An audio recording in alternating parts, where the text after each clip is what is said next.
Moi, il y a une théorie. C'est ma théorie. Donc, je ne suis pas en train de vouloir que tu valides ça. Ce n'est pas... Il n'y aura pas un débat dessus, ni des questions. Donc, ce que je vais dire maintenant, c'est ma propre théorie. Et ça n'a pas besoin de débat. Parce que ce qu'on apprend à l'école depuis 25 ans, on n'a pas débattu. Ce n'est pas quand moi et sors ma théorie qu'on va commencer à débattre pendant toute la journée. Quand on a dit la loi de Pythagore, on a appris, on a calculé avec. On a dit Thalès, on a appris, on a calculé avec. On a dit Platon, on a dit tout ça. On a dit que le gars là a découvert l'Amérique, le Toto là. Ils ont dit que le Toto là a découvert l'Amérique. Pour venir dire aujourd'hui que ce n'est pas lui. Je ne sais pas si vous avez suivi les journaux récemment, ça fait même pas un mois. Eux-mêmes ils disent maintenant que ce n'est plus lui. Alors qu'on apprend ça depuis 25 ans. Donc ça veut dire que ma théorie, il n'y a pas de débat dessus. C'est ma théorie. Alors, moi j'estime au plus profond de moi. Au plus profond de moi. Que lorsque quelqu'un a une croyance limitante en ce qui concerne sa spiritualité, il y a un niveau de performance qu'il ne peut jamais atteindre. Jamais. Je vais prendre un exemple simple. Si quelqu'un est chrétien et il a une croyance limitante parce qu'il y a Jésus qui est son Dieu, avec son Père Dieu et le Saint-Esprit, il y a un niveau de performance qu'il ne peut jamais atteindre. Jamais. Je vais prendre un exemple qui est simple. Quand on allait en Côte d'Ivoire dernièrement, j'étais assis avec Anne-Marie, la coordonnatrice de Start-up ici, et avec Chrysostome. Quand l'avion décolle, on est dans les nuages. Dès qu'on est dans les nuages, je leur pose la question que Jésus est où? Et comment dire, oh Claudel, comment tu peux dire ça? Attends, on atterrit d'abord. Ne fais pas les trucs comme ça. Je dis que nous sommes au ciel, non? Où est Jésus? Les anges sont où? Ou alors nous on n'est pas là où eux ils sont? Et en fait, ça les a poussés à paniquer. Ils paniquaient que non, on peut cracher. Ils disent mais on crache, on va mourir. Ça va faire quoi? En fait, ce qui se passe, c'est quoi? C'est que, posez-vous la question qui est celle de savoir, ceux qui ont créé l'avion, vous pensez qu'ils croient en Dieu? Vous pensez vraiment? Attends, vous pensez qu'il y a des gens qui se disent que non, il y a Dieu, c'est lui qui a tout fait. Et ils s'asseyent, ils disent qu'on va créer un appareil dans lequel les gens vont entrer. Et ça va aller dans les airs, ça va contrer la gravité. Attends, vous pensez que eux, et ils sont là, ils prient Jésus chaque jour. Vous pensez que c'est possible? Vous pensez que ceux qui sont en train d'aller... On est en train de parler de Thomas, non? Qui est rentré de l'espace. Il a fait 6 mois dans l'espace. Ça fait la une des actualités. Vous pensez que ceux qui vont dans la station spatiale internationale, là, ils travaillent pendant 6 mois en apaisanteur, là, parce qu'eux, ils veulent aller sur Mars, ils veulent aller sur la Lune. Vous pensez qu'eux, ils croient en Dieu? Non, non, attends. Ne confonds pas les exécutants. Ne confonds pas les exécutants et ceux qui conçoivent ce qu'on doit faire. Tu peux être un exécutant, tu es même pasteur, non? Tu es astronaute pasteur. Tu vas dans l'espace, tu dis que Seigneur, je suis proche de toi. Il n'y a pas de problème, mais ce n'est pas toi qui es le créateur de ce qu'on est en train de faire. Tu ne participes à rien, tu es un exécutant, tu ne vaux rien. On peut te chasser du jour au lendemain et rien ne va changer sur ce qu'on est en train de faire. Il ne faut pas confondre l'exécutant qui est pasteur, il prie chaque jour. Et ceux qui sont en train de réfléchir pour contrer la nature. Parce qu'eux, ils sont persuadés qu'il y a d'autres êtres humains qui vivent ailleurs. D'ailleurs, ils ne sont même pas les seuls à le dire. Giordano Bruno le disait déjà quand on l'a brûlé. Qu'il y a d'autres êtres humains qui vivent dans d'autres planètes. Il faut qu'on retrouve ces êtres humains-là.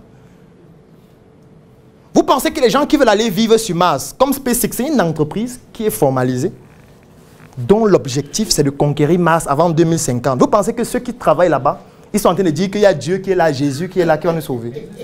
Vous pensez réellement? Je ne suis pas en train de dire que parmi eux, il n'y a pas ceux qui croient. Hein. Ce n'est pas ce que je dis. Mais je vous dis que pour pouvoir travestir un certain type de réalisation, il faut qu'à un moment donné, tu enlèves certaines barrières et que tu te dises qu'on peut faire au-delà. La preuve, c'est quoi? Moi, j'ai déjà fait une expérience sociologique hein, avec les chrétiens et ceux qui ne sont pas chrétiens pour voir les projets. La plupart de ceux qui sont les chrétiens ou qui croient en Dieu globalement, qui font des projets, ici dans notre environnement, quand vous dites que ton projet, c'est quoi? Non, c'est l'agriculture, l'élevage. J'ai les bandes de 2000 poulets là. Par contre, d'autres vont te dire, il faut qu'on envoie un satellite. On ne peut pas continuer comme ça. Ce n'est pas les projets, ce ne sont pas les mêmes projets. Hein. Ça veut dire que même au niveau des ambitions, parce que quand je dis les objectifs là, les objectifs vont être fonction de tes croyances limitantes. Moi par exemple, et Axel est là, il peut le témoigner, Nous, on veut envoyer un satellite dans l'espace. Start-up Space. Il est hors de question que les autres aient des satellites. Je prends un exemple. Nous, on veut créer notre chaîne de télé. Pour avoir une chaîne de télé sur le satellite, qu'est-ce qu'il faut? Si on avait notre satellite, ça devait être plus facile. Aujourd'hui, on est obligé d'aller dans un bouquet de quelqu'un qui a un satellite qui va nous donner les conditions, payer 7 millions par mois, etc. Si on avait notre satellite, c'est qu'on n'est pas en train de débattre comme ça. On n'est pas en train de débattre comme on débat là. Et vous pensez que, pour commencer à dire que là, nous aussi, on veut aller dans l'espace, il faut enlever certaines croyances. Il faut, sinon ça ne peut pas. Sinon, à un moment donné, tu vas dire que, mais est-ce que Dieu veut même ce qu'on fait là? Est-ce que Dieu est d'accord avec ça? Est-ce que le Seigneur... Est-ce que... Non, il faut qu'on arrête ça. Il dit qu'il n'y a pas de débat dessus. Pourquoi? Moi, je dis ça parce que j'ai des faits. Depuis 6 ans, j'ai côtoyé des milliers et des milliers d'entrepreneurs. Des milliers et des milliers. Et j'ai vu des gens avoir des projets. J'ai vu des gens avoir des rêves. Et vous voyez à quel point même leurs rêves sont médiocres. C'est que son rêve, le rêve qui est gratuit, il est médiocre même dans le fait de rêver. Et que mes gars, c'est gratuit, on rêve, non? Comment tu as peur de rêver?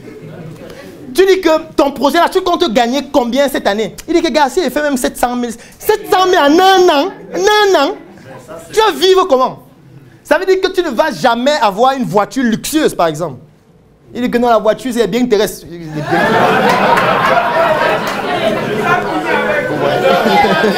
qu'elle est bien intéressante. Elle est bien intéressante. Comment tu peux dire les bien intéressants? Comment tu peux dire les bien intéressants? Bon, ok, quand le porc meurt, il part où? Donc, le porc n'a pas le droit de vivre. Donc vous êtes là chaque jour, la fête de Noël arrive, on va manger le porc, on tue le porc. Vous tuez le porc. Vous faites les brochettes de porc, vous mangez, vous êtes fiers, vous êtes contents. Vous buvez la bière. Et vous croyez que le porc, lui, part où? Donc vous partez au paradis, le porc, lui, disparaît, c'est ça? Non, c'est trop facile. C'est trop facile. Nous tous, nous sommes dans un écosystème où nous sommes interdépendants. Il n'y a personne qui est plus important qu'un autre. Aujourd'hui, si les vers de terre disparaissent, il n'y a plus d'agriculture. Donc vous pensez que vous êtes plus important que le ver de terre qui permet aux plantes de pousser. Si les plantes ne poussent plus, on va manger quoi? Ceux qui sont végétariens, là, vous allez manger quoi? Vous allez commencer à manger le poulet. Vous devez vous battre pour que les vers de terre ne disparaissent pas. Hein? Parce que les vers de terre, c'est votre vie. Vous savez qu'on est interdépendant. Donc pourquoi vous pensez donc que vous êtes plus important que le poulet? Ou que le lapin? Est-ce qu'il y a les pasteurs des lapins qui prêchent pour que les lapins aillent au paradis après la mort? Donc à un moment donné, il faut enlever tout ça. Tu gardes dans un coffret. Et non, tu n'es pas chercher l'argent, c'est trop petit. C'est même trop faible comme rêve. Tu dois travestir. Bon, je prends un autre exemple. Voilà Elon Musk qui sort son être humain l'année prochaine. Vous n'avez pas vu ça? Hein? L'être humain Tesla, non? C'est déjà présenté dans les médias. Ce n'est plus une information qui est cachée. Ils ont sorti leur être humain. Et je tiens à vous préciser que c'est une information civile. Civile.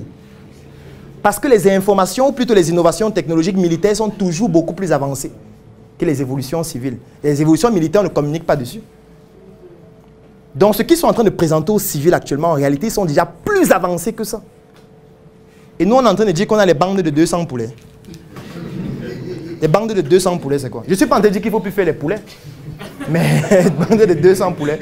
Pour moi, quand quelqu'un dit qu'il a 200 poulets, je lui donne seulement le numéro de quelqu'un qui contacte Télé va t'aider. Moi, ça ne me crée pas une émulsion en moi. Le poulet, bon, le poulet. Si tu me disais que c'est 500 000 poulets, c'est peut-être intéressant. Aujourd'hui, on imprime les organes en 3 dimensions, avec les imprimantes 3D. On imprime un froid, on greffe à quelqu'un. Nous, aujourd'hui, on est content qu'on vienne de faire la première greffe rénale en 2021. Bon, c'est pas mal. Mais aujourd'hui, on imprime les reins. Aujourd'hui, on prend les cellules souches. On modifie les cellules souches qui sont totipotentes pour qu'elles deviennent n'importe quel organe qu'on va greffer à quelqu'un. Et on le fait en moins de 3 mois. Et ça, c'est l'information civile. Parce que militaire, c'est plus avancé. Et vous pensez que ceux qui sont en train de vouloir réinventer... Est-ce que vous savez que Google a financé une entreprise qui travaille sur l'immortalité? Vous savez que c'est une entreprise dont son objectif, c'est de faire en sorte qu'on ne meure plus.